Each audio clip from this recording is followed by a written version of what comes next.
Isang sensitibong katanungan ang aming natanggap. Siya daw ay isang postgraduate student, lasing ng isang kapwa postgraduate student rin. Wala na siya mga detalye pang ibinigay sa amin, subalit nais daw niyang malaman ang pagkakaiba ng rape at acts of lasciviousness.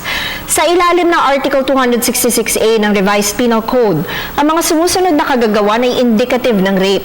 Una, ang pagkakaroon ng carnal knowledge sa isang babae sa pamamagitan ng mga sumusunod: dahas at pananakot, kapag ang biktima ay wala sa sariling huwisyo o di naman kaya ay unconscious, sa pamamagitan ng panloloko o panlilinlang o grave abuse of authority, at kapag ang biktima ay wala pang 12 years old, may diferensya sa pag-iisip, o di kaya kapag ang isang lalaki ay ipinasok ang kanyang bibig, likuran, o di naman kaya ay gumamit at nagpasok ng iba pang instrumento sa ari o sa may likuran ng isang tao.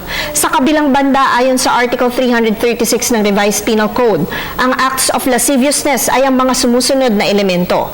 Ang isang tao ay gumawa ng kalaswaan laban sa isang tao, lalaki man ito o babae.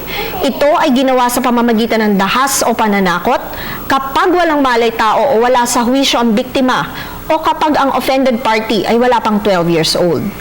Tandaan, ang aming opinyon ay limitado lamang sa mga impormasyong inyong ibinigay sa amin at maaari itong mag-iba.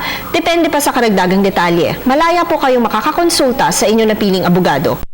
Pwede po kayong mag-email sa ptv4newscenter@gmail.com. Attorney JJ Jimeno Atienza, ang inyong bisig ng batas.